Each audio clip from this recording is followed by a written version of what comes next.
My name is Michael. I'm 81 years old. I live alone now. That's not something I thought I'd ever say, and it's still strange hearing it in my own voice. Most mornings are quiet, not peaceful quiet, just quiet, the kind where you hear things you never used to notice. The hum of the refrigerator, the tick of the clock, the sound of your own breathing. I sit at the same kitchen table every day. I make coffee the same way I've made it for years. There's no rush anymore. No one waiting on the other side of the morning. I'm not telling you this because I want sympathy. I'm telling you because this is where being strong eventually led me. I spent my life being the reliable one, the steady one, the person who didn't fall apart. When things were hard, I handled them. When people needed something, I stepped in. And when emotions showed up that I didn't understand, I pushed them aside and kept going. I thought that was strength. For a long time, the world rewarded me for it. People trusted me. People depended on me. I built a life around being useful. I didn't complain. I didn't ask for much. I believe that was maturity. I believe that if I just stayed solid, everything else would take care of itself. Looking back now, I can see how early it started. In my 20s, I learned that being calm and capable made people feel safe. So I became calm and capable. I didn't talk much about what I felt, because I didn't see how it would help. Feelings didn't fix problems. Work did. That's what I told myself. I got married. We had children. We built routines. From the outside, it looked like a good life, and in many ways it was. I showed up every day. I paid attention to responsibilities. I kept things running. What I didn't realize was that I was slowly teaching the people closest to me something important. I was teaching them that I didn't need anything, that I was always fine, that I could carry everything on my own. At the time, that felt like a gift. I thought I was making things easier for everyone. But there's a difference between being strong and being reachable. I didn't understand that until much later. I remember my children when they were young. They would come to me with small things at first. Questions, stories, excitement. I listened, but I was often distracted. My mind was always somewhere else. Planning, fixing, preparing. I told myself I'd be more present later, when things slowed down, when the pressure eased. Later always felt reasonable. My wife noticed things I didn't know. She would sit longer at the table. She would ask questions I didn't know how to answer. "How are you really?" she'd say, and I'd smile and tell her I was fine. I wasn't lying. I just didn't know how to look any deeper. Over time, those questions came less often, not because she stopped caring, because she stopped expecting an answer. I didn't see that as a warning. I saw it as peace. That's the danger with quiet mistakes. They don't announce themselves. Years passed like that. Work, family, routine. I was respected. I was dependable, and without realizing it, I was becoming emotionally alone long before I ever lived alone. I didn't know it yet. I still believed I was doing everything right. By the time I reached my 40s, life had settled into something that looked stable from the outside. We had a house, the children were older, my career was steady. There were schedules, routines, responsibilities that filled most of my days. I woke up early, left before the house was fully awake, came home tired, but satisfied in a quiet way. I believed that was what a good man was supposed to do. I didn't miss birthdays. I didn't forget anniversaries. But there's a difference between being present for events and being present in moments. I was there for the photographs. I wasn't always there for the conversations that happened after. I remember one evening clearly. My daughter was sitting at the kitchen table with her homework spread out. She must have been around 12. She kept glancing at me while I was reading through some paperwork. Finally, she asked if I could help her with something. I told her to give me a minute. That minute stretched longer than I thought.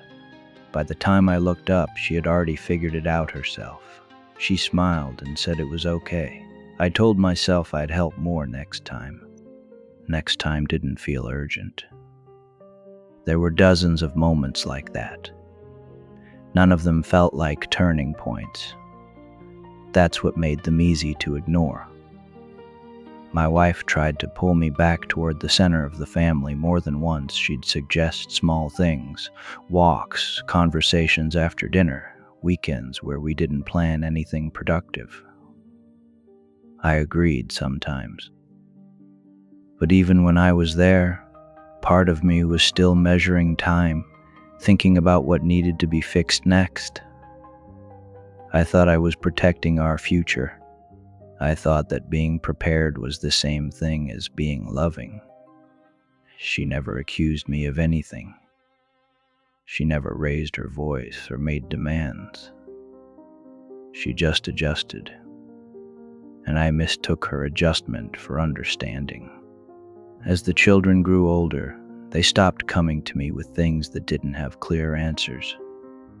They came to me when they needed permission, money, or decisions.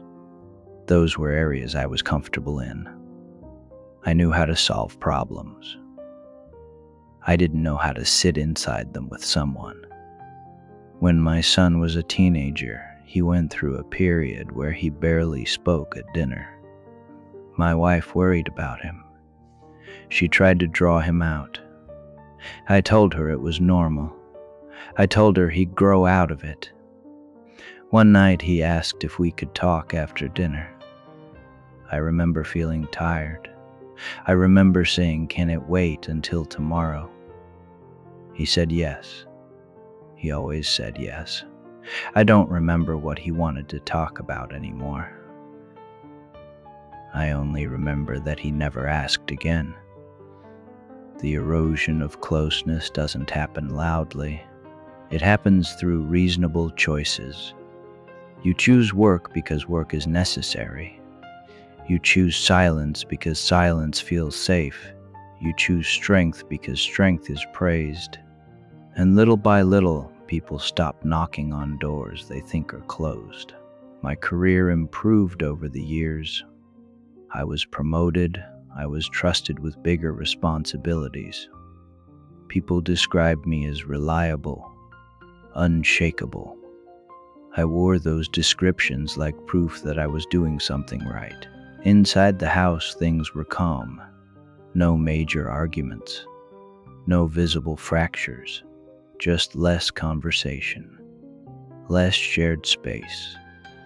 Less laughter that lasted into the evening. I told myself this was what maturity looked like. That families grow quieter as they grow older.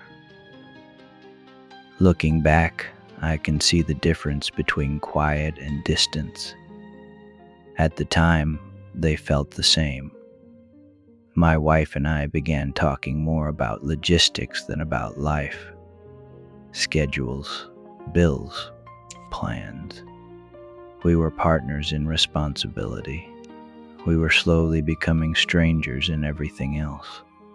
There were moments when I felt something was slipping, a feeling I couldn't name. Instead of sitting with it, I worked harder. I fixed more things. I made sure everything stayed under control. Control feels a lot like strength. It also builds walls you don't notice until it's too late. By the time my children moved out, our house was already quieter than it should have been. I told myself that was normal too. children leave. Homes get quieter. Life changes. All of that was true. What I didn't understand was how much of that quiet had been building for years. Long before anyone packed their bags, I thought I had been building security for my family. In many ways I had, but I was also building distance with the same steady hands, and I didn't know it yet. The moment everything finally became clear didn't arrive in a dramatic way. There was no argument, no explosion, no sudden collapse. It began with a doctor's appointment. My wife had been feeling tired for a while. Nothing unusual at first, just the kind of fatigue people our age start to accept as normal. She insisted it was nothing. I believed her because it was easier to believe her. When the diagnosis came, it didn't feel real. The doctor spoke carefully, using words meant to prepare us. I nodded the entire time like I understood everything he was saying. Inside, I was already organizing. Appointments, treatments, schedules, insurance, transportation. That's what I knew how to do. People told me I was strong during those months. They said it with admiration, with relief. "You're holding up well," they'd say. I learned how to manage medications. I learned how to keep track of hospital visits. I learned how to keep my voice steady when relatives called for updates. What I never learned was how to sit beside her and let myself be afraid. She tried a few times to talk about things that weren't practical. Memories, regrets, things she wished we had done differently. I would listen for a moment, then shift the conversation back to plans, to treatment, to hope. I thought I was protecting her. I thought I was protecting both of us. Looking back, I realized she wasn't asking for solutions. She was asking for presence.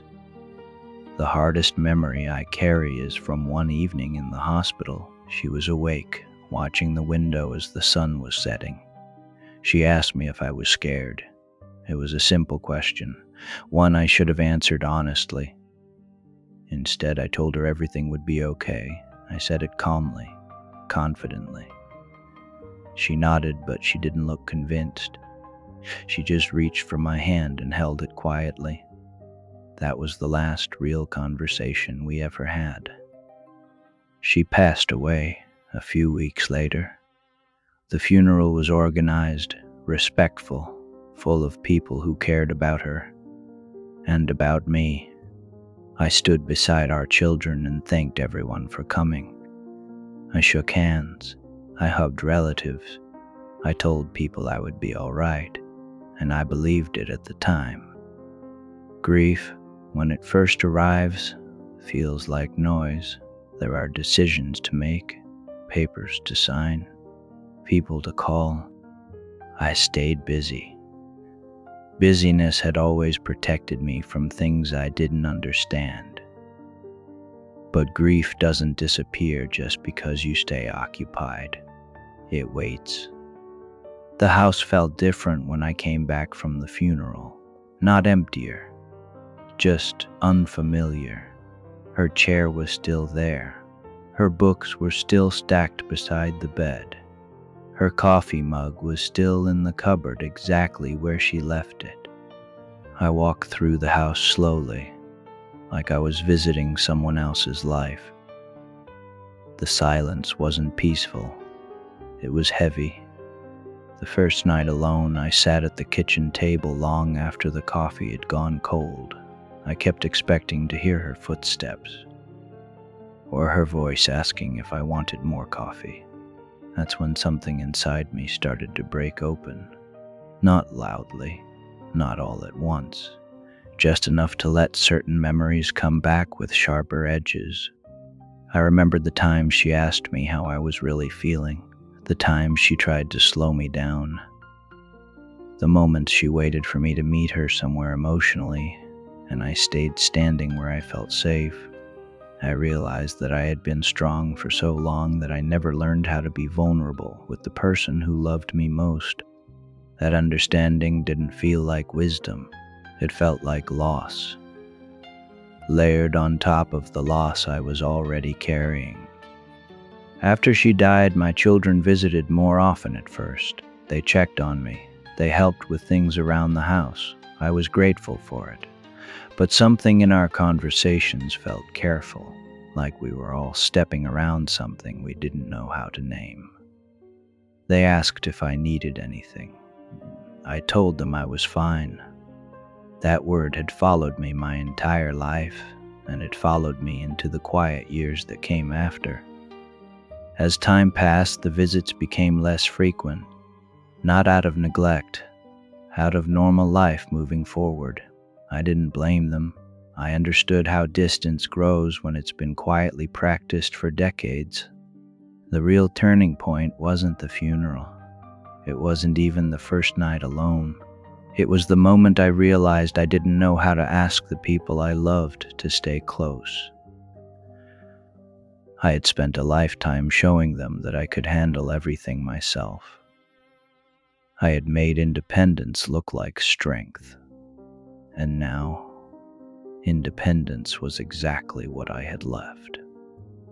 After my wife passed, time started moving differently. Days felt longer, but the years passed faster. At first, I kept my routines the same. I woke early.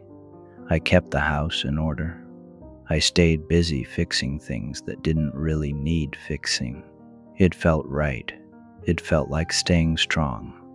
But strength, when there's no one left to protect, begins to feel hollow. The house grew quieter in a way I never noticed before. Not just without her voice, without shared life. Sometimes I still set the table for two. I catch myself and quietly put the extra cup away. Those small moments remind me how permanent absence can be.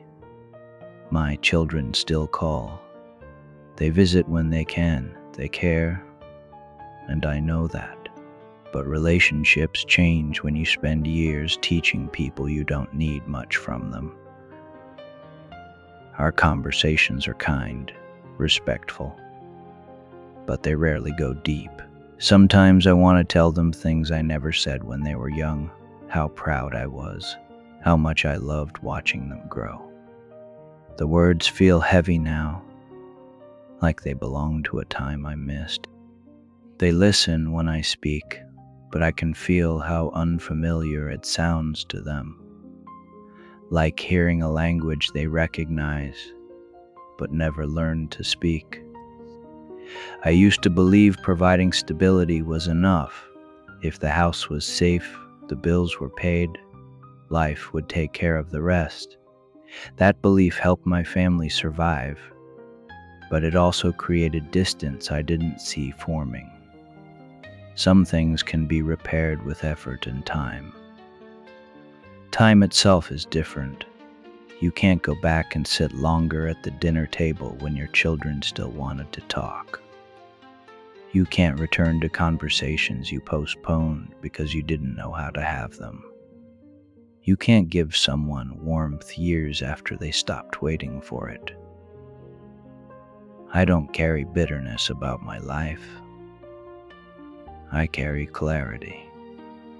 Strength without openness can look like love, but feel like distance. Most evenings now, I sit in the living room with the television playing softly. Not because I'm watching, just because it keeps the silence from feeling too loud. Sometimes I look through old photographs, family trips, birthdays, holidays. In every picture, I'm standing straight, calm, dependable. I look like the man I thought I needed to be, but the man in those pictures didn't know how to stay. I loved my wife deeply. I loved my children deeply. I just thought there would always be more time to show it differently. And that might be the quietest regret a person can carry, realizing love was always there, but presence wasn't. Now, when the house gets quiet at night, I sometimes wonder how many ordinary evenings I rushed through, how many small conversations I postponed, how many times someone waited for me to soften, and I stayed strong instead. I don't know how much time I have left, but I know this. The older you get, the less you remember the things you built, and the more you remember the moments you missed. If you're listening, you don't have to change your life tonight. Just don't assume the people who reach for you will always be standing there. Time doesn't leave all at once. It leaves quietly, in ordinary evenings, in postponed conversations, and words you think you'll say later. I still wake up each morning. I still make my coffee. I still sit at this table. And I carry both pride and sorrow with me.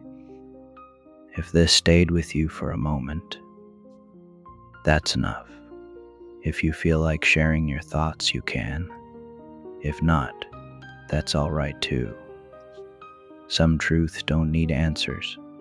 They just need to be spoken before there's no one left to hear them. Thank you for listening, and I wish you all the best in life.